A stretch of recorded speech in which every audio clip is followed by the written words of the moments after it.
Hey everyone, you're listening to the Active Turnkey Podcast, a podcast designed for hands-off, passive real estate rental investors. In the Active Turnkey Podcast, you'll hear Tom Olson and Jared Stoutmeister discuss all things turnkey rentals with other turnkey providers, service providers, and rental investors.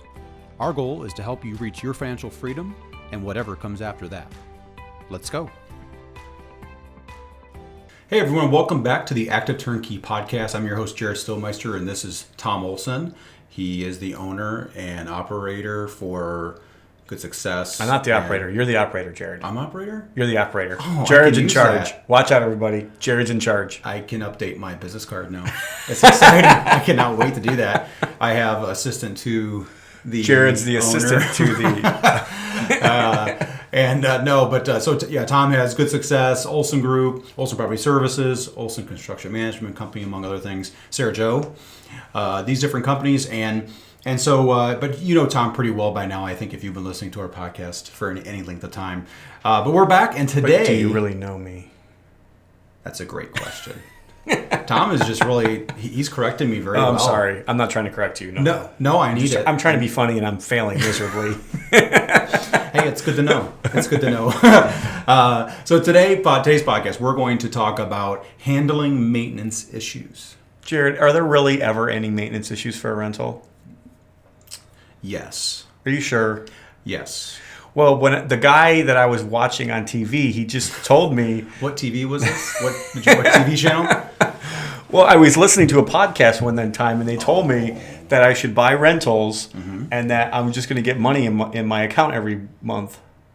That does sound like a really good deal. I mean, really, right? I'm very interested myself.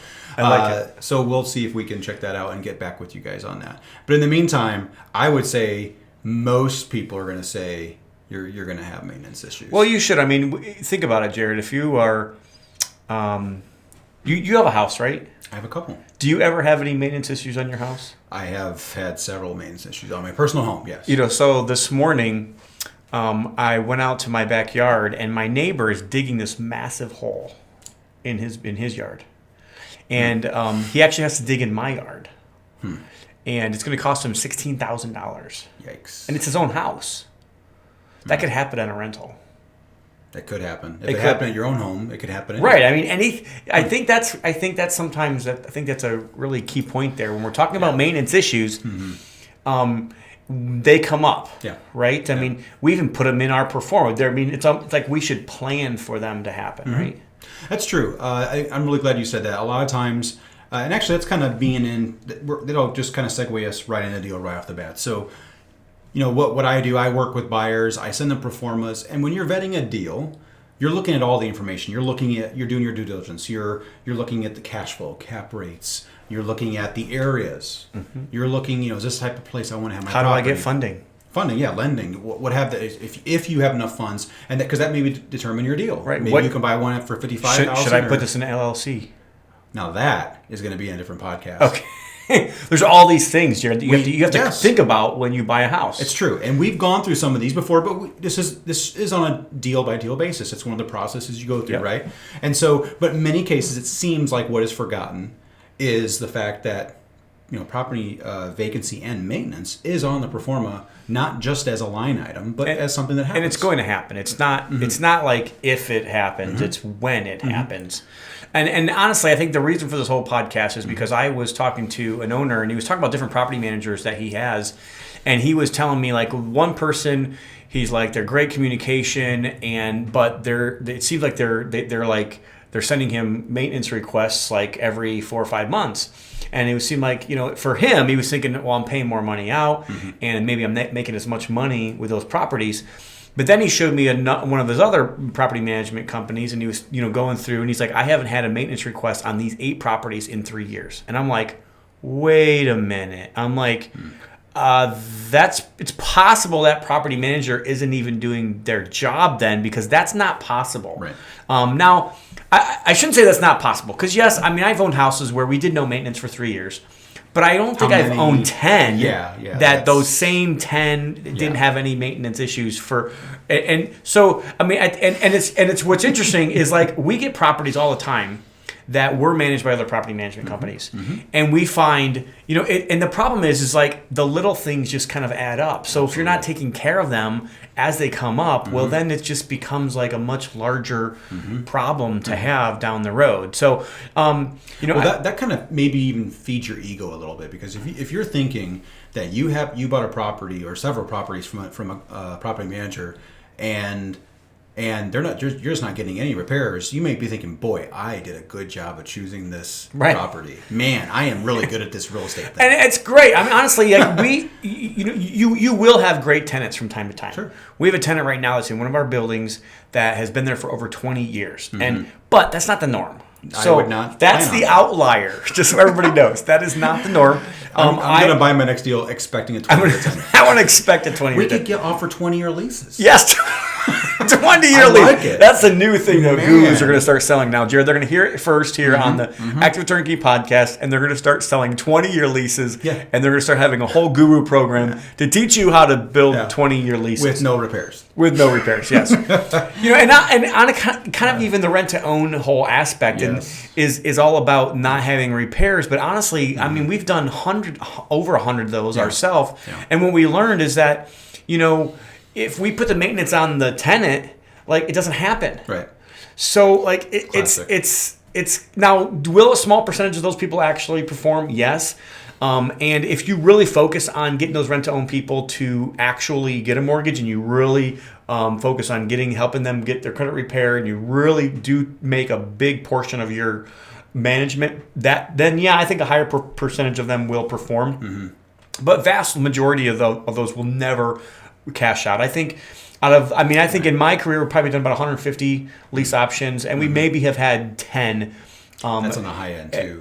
Probably actually, so less than 10% are ever going to cash you out on those. So maintenance is going to happen, and I think it should be. But I mean, we don't like think it's a property manager's fault when our own property has an issue, right? Like haven't you had something? Company. I mean, I think didn't you have like a sewer drain or something in your house that you had to get fixed? Yep, I had that get backed up. I had to add a riser for my septic. I had to get my well pump replaced. I had to these things happen, right? Totally.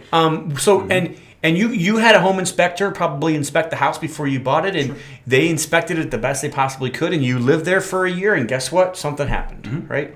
Yeah, I think your example is even applies to rent to own, because again, like my home has stuff happen. If you have a rent to own tenant in there, they're supposed to be fixing those things.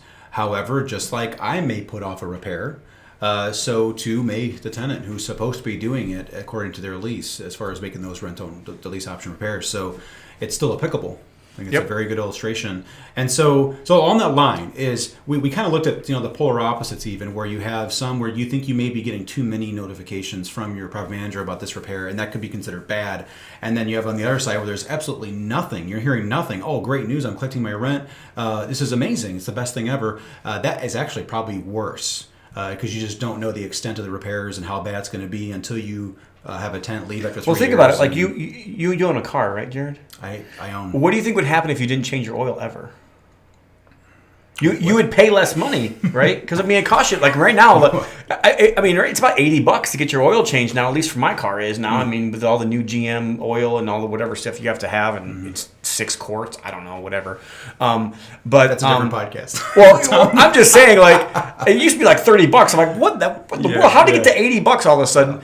But it's like, if you think about it, you change your oil every 3,000 to 5,000 miles, right? And that's what you kind of expect that when you buy a car. Sure. And you got to change your oil in your house every once in a while too. It's just not changing the oil; it's just something else that needs to be done. It's kind of like acting shocked that you have to change your oil in your vehicle. Right. It would be the same. It would be the same way. Are you kidding me? What?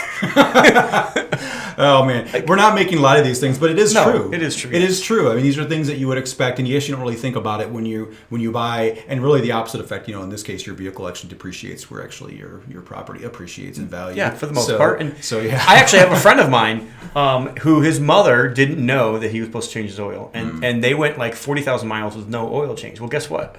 the house seized up. It was just a little thing that if it would have just been done, it would have cost them probably a couple $1,000s over those 40,000 miles to keep up with the oil and make sure things are maybe change your air filter every once in a while, and do all those recommended things. But I mean, really, a house is the same way, and a house has a lot of moving parts.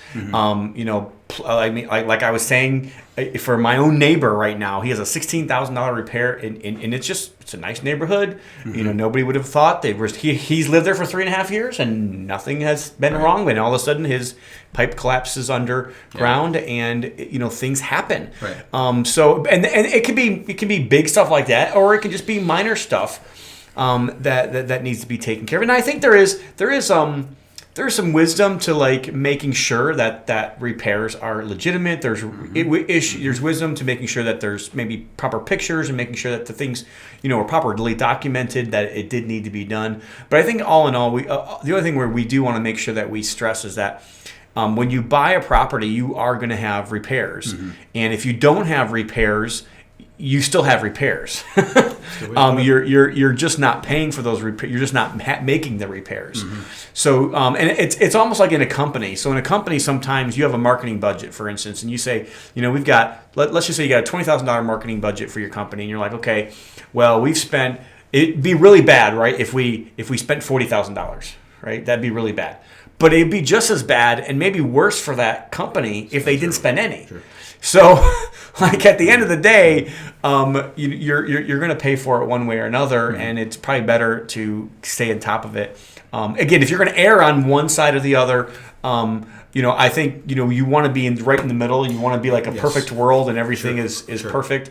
But what I would also suggest and think about is, the other thing is you might have like say 10 properties with one property manager and another 10 properties in another area with somebody else, and these 10 might do really great for 4 or 5 years, and then it kind of flip flops where like now these 10 do really great for a couple of years. So just keep that in mind as well. Well, it's really interesting, and we have discussed these different things in different podcasts, but we really wanted to kind of zero in with laser focus on the handling these maintenance issues, and particularly when you're working with your property manager. So here we go. You buy the property. You've had it for a little while. Let's say you've had it for 6 months to a year. A problem comes up. What do you do? So first of all, we're going to talk about, and we said it, expect problems. I think we've hit that enough. You had it on your vacancy and maintenance and your pro forma. That's what it's there for. You have actually made more money than the pro forma is showing you because you have that money being put away for the maintenance repairs. That's good. So now, the first thing you should do when you find out you have a repair is get the facts. Sure. Get the information. Find out what's going on. Well, I think way before all this, before you even buy a property, it is important to do your own due diligence on the property. And again, like somebody else may have already looked at it, that's fine. But I highly recommend getting a property inspector to come in and look at your property, make a list of things that like look good and maybe don't, maybe. And again, doesn't necessarily. It's just like if you bought your own house to live in, you would have an inspection on the property, right? So I highly recommend getting an inspection. I highly recommend, again. When you buy a house, you might have a list of 300 things, right? On every property on every inspection we see, right? There's about 300 things. You're not going to fix all 300 of those things. You're going to fix, hey, there's going to be like these 10 items, that you think, okay, these are the ones I want to make sure that I'm taking care of. Safety issues. Absolutely. Big issues for sure that are going to come up. But I think that the due diligence at the front can also alleviate some of this as well. Totally. So if you're doing this up front, so that's the first part of this.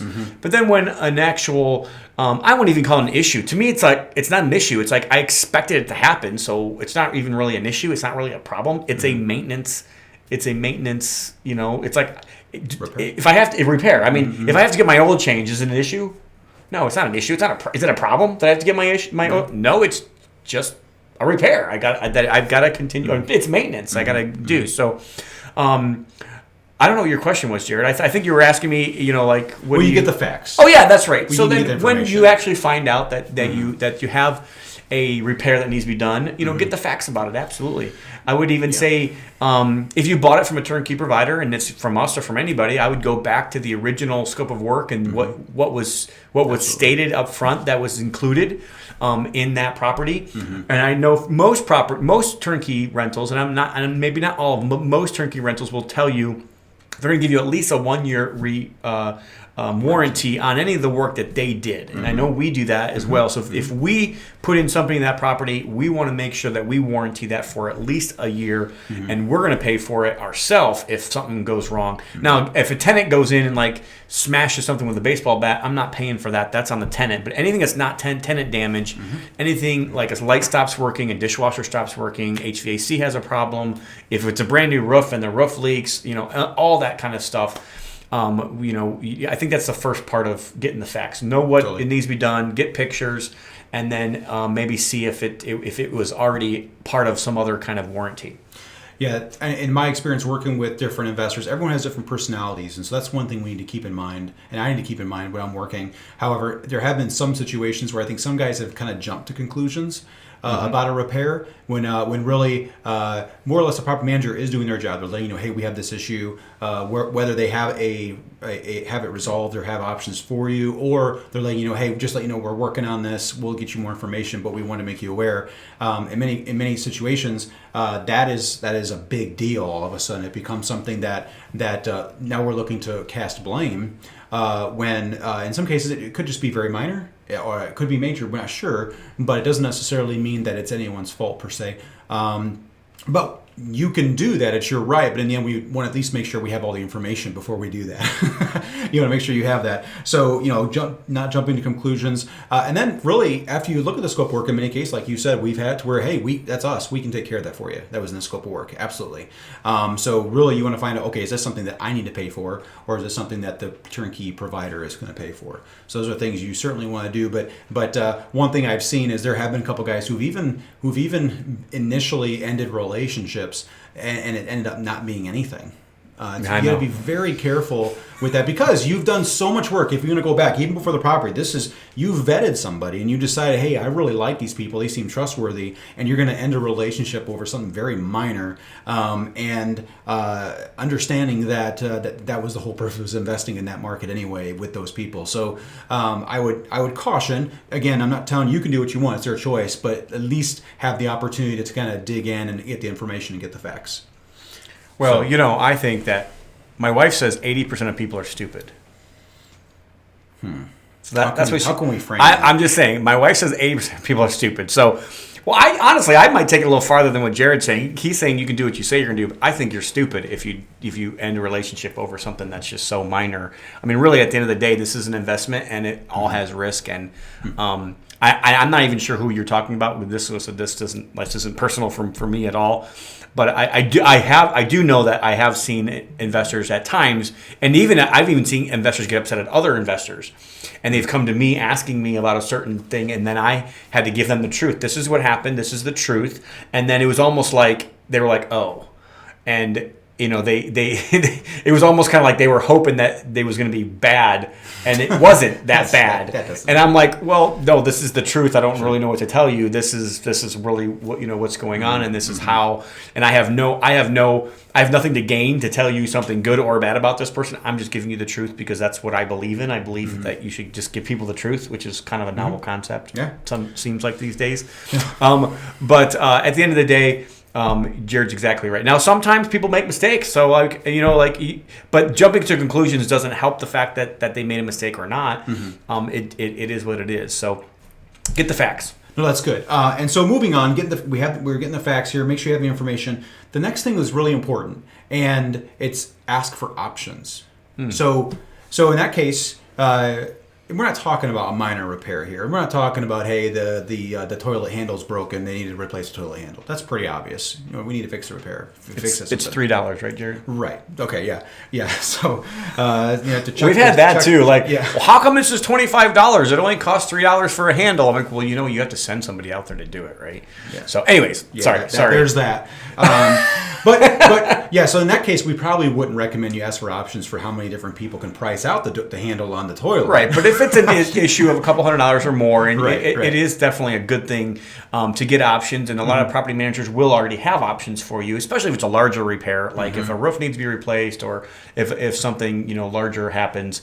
But sometimes I think you do have to understand that, like for instance, for like HVAC or for certain things like that, a lot of property managers have they already have prices, or they have good relationships with their providers, and they're already getting a discount, and they're getting higher, better quality, faster service. So it is a big deal to be able to get somebody right out there right away if there's an air conditioner going bad and there's 100 degrees outside, and you know that you're going to get a consistent price, and you're not going to be. I mean, really, honestly, I've seen prices for a new furnace anywhere from like $1,800 to like $3,500. So if you know you're getting that low good price and it's a good quality unit and you're getting good quality surface, you really do want to make sure that you are going. I mean, as far as me as a property manager owning a property management company, that's who the people that we want to use. No, it's really interesting you say it that way. So talking about HVAC, I had a buyer who was concerned about the age of a furnace. And he investigated the actual cost, because I had quoted him, more or less the range for what it would cost to replace it. And he looked online and said, well, hey, online it's saying it's like $4,000 or $5,000. And so just Googling the cost for a new furnace. Yeah. And so obviously there's a whole bunch of different numbers that are going into that whatever you're pulling there. But again, it kind of goes back to what you're saying is the relationship we're creating, that we're putting in 70 furnaces a year into our houses, and so we naturally have a relationship with an HVAC licensed guy who's doing all that for us, and so he's really cutting that number, and of course the investor was pretty happy to see that. But I was able to verify that. So you really do, in most cases, a property manager should have relationships that can help you keep that cost down. But having those options. So we've had situations where a buyer of ours reached out and said, hey, this price doesn't necessarily seem right to me. And so we were able to work it and able to find a better price. So it does happen. And sometimes you may know something that your property manager doesn't know. So, this is not just going for our company. I mean, now I'll be honest with you. There's some things that we don't always know about everything, but you might have an insight, and that you can use that valuable insight to help your own property, but to really help your property manager as well. Yeah. In fact, we've had investors who've had experiences at different houses with that specific issue, and so we've had them come back and say, hey, by the way, this happened to us. What have you done in this situation? And there may be situations we haven't seen yet. It's natural. Yep. There's something new every day, it seems like. Again, I as a contractor, I've rehabbed over 750 homes. I've been in construction since I was 12, and there's still things that I see that are like, I've never seen that before. I mean, so you think about it, like I've been in the trades for 30 years, and there's still things that pop up that I'm like, I've never seen that before. So I'm going to venture to say there's going to be more. I bet you. I bet you you're right. Okay. All right. So yeah. I think that's Jared's way of saying, Tom, you don't know it all. Cut. Cut the tape. Can we go over? Start over. All right. No. So ask for options. It doesn't hurt. They may come back and say, this is the best price we can find, and that's okay. Yep. But at least in that point, you may feel, and it could be the other way where maybe there's a possibility to cut the cost. But ask for options. The next thing I have here, simply ask for recommendations. So in many cases, your property manager has gone through a bunch of work just to get you that bid. They've gone there, they've checked it out, they've got several different contractors out there to look at it to get you that price. And then they say, hey, whatever, here's the bid. You ask for options. This is the best one. Sometimes you can just say, hey, well, what do you guys think? Ask the property manager, what do you think? What do you think we should do? They work for you. They're being a steward for you. They're bringing it back to you. They really want your input. This is your property. You have a say in what's going on. And in many cases, you can just ask your property manager, hey, what do you think? And they'll be able to give you some ideas just upon their experience, or maybe what other investors have done. So it's definitely something to think about. I don't know if you have anything else you want to add to that. No, you nailed it, Jared. It's right. Yep, absolutely. Wow. So awesome. I don't know it all. All I heard, Jared, is I don't know it all. Oh, okay. All right. Well, I have a lot more to say. Okay. so guys, just be prepared. Get some popcorn. We are learning. Yeah, we're having intermission and everything. Can't wait. I got a lot to say. Okay. You know what? We're going to end this here in just a second. But the last thing here that we have here is remember the tenant. There's a tenant in that house. And many times we have different investors, and everyone is different. Some investors like the social conscience. You talk about that a lot. Where, and in Gary, that's huge for a lot of our investors. They love the idea of being in an area where they can have an impact there. They can also have a great investment and make an impact in the community. And other people aren't as concerned about that, and that's okay. That's just however you invest. That's nothing wrong with that. But in many cases, you do need to remember there's a tenant in that home, and it doesn't hurt to think, what does this do to affect the tenant? This is a long-term relationship. If they've done what they're really supposed to do, they've notified the property manager about an issue. What would work with the tenant here? And that may be another question you can ask your property manager. Yeah, I mean, as investors, a lot of times the only thing we ever hear about tenants is negative. But really, at the end of the day, they are the customer. So although the property manager should be looking out for the owner, because they are the steward for the owner, and the owner is their boss, so to speak. The customer is still the tenant. So at the end of the day, like, if the customer isn't happy, then the owner is never going to be happy either. So I think that there's a lot of statements out there that, like, the customer's always right, which I don't really believe. Because I have a hard time, like, actually even saying the customer's always right, because I know the customer's not always right. But I can also tell you that at the end of the day, they will determine how successful you are. If you make them happy, Absolutely. and they are really happy, and you actually are adding value to them, and you can convince them that to be your biggest fan, that's really what you want. And that is what a successful turnkey is all about, is getting happy tenants in the properties and making sure that your residents, the people that reside in your properties, have a great, safe place to live, and they can and obviously they're going to pay for rent, because everybody that's what we're offering here. We're offering a place to live. It's something that we will always need. You will always need a place to live. So that's why we love real estate, because it's not like other things that come and go. Housing is going to be here. It's not going to stop being here. And it's an asset that I believe is going to continue to grow in value, especially in the affordable markets around the country. That's really good. So we talked earlier about having a tenant in this building for 20 years, and so you think about that, and there are always going to be tenants who really they just ask for the world. They'll do that. Some of them they want you to 80%. Yeah, they want a new big screen TV. Why not? Why not ask for it? Right? Big screen TV. Yeah, why not? My big screen's not working. Can you give me a new one? No, that doesn't really happen. But in the end, you almost have to think about how do you get a 20-year tenant? He's staying there for a reason. And you almost have to think about that. So occasionally the repair will come up, but in many ways you have some control about keeping that tenant long term. And by keeping, like you said, keeping them happy, making the repairs. Sometimes if it's something minor, like sometimes they actually ask for things that are just like a screen door. Something that may not be a big deal to you. I don't want to put extra money into this house, but they may like the idea they'd be able to have the door open, have the air going in and out, enjoying the breeze. It's comfort to them, and you did something extra for them.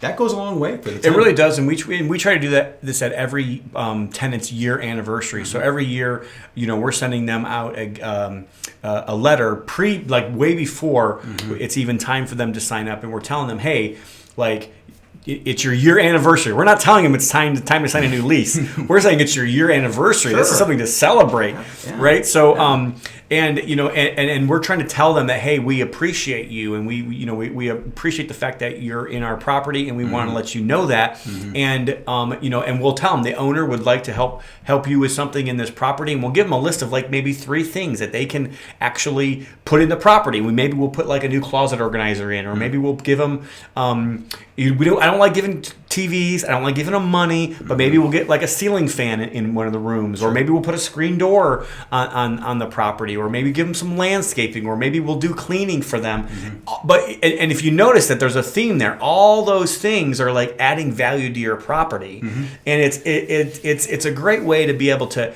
add value to your property, add value to your tenant, but also show a little bit of appreciation for what you're doing. At the end of the day, that's what we're offering, guys. Like, we are offering a place to live. Yeah.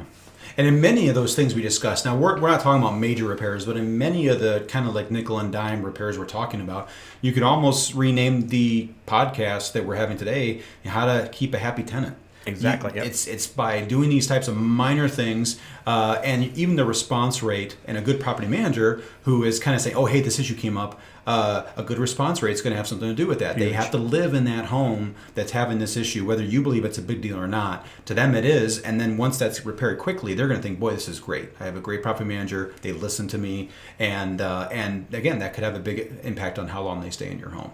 100%, So yes, these are just a couple things. Again, we don't pretend to know it all. This was not exhaustive, but at least it's something you can look into about property maintenance. And if you remember one thing from this entire podcast, Tom does not know it all. That's right. He's working on it. He is working on it. And I had a guy at my former job used to tell me, Jared, you think you know everything? And I told him, no, I don't know everything, but I do know most things. And he didn't really... You're like, I don't know everything, but I know more than you. Yeah. Pretty much is what I was saying, yeah. I didn't really appreciate as much, but I've learned now that I don't know anything. So that really helps. The more you learn you don't know. That's right. But we appreciate you joining us. Remember, we do sell turnkey rental properties, and our motto is, hey, we build rental portfolios for investors. That's what we do. So if you're interested, you can reach out to me at Jared at Buy Olson Group, and you can also go to our website at buyolsongroup.com. That's BUYOLSON group.com. Mm-hmm. And we appreciate you for joining us. If you have any comments, definitely let us know. Give us a thumbs up on YouTube. Give us 5 stars. Yeah, if you guys are watching this right now, I would love for you guys to just stop everything you're doing and go to either iTunes and give us a 5-star review there, or leave us a review on Google, leave us a review on YouTube, or like us, subscribe, and share this with your friends as well. Awesome. Active Turnkey. The best way to buy rentals. See you guys.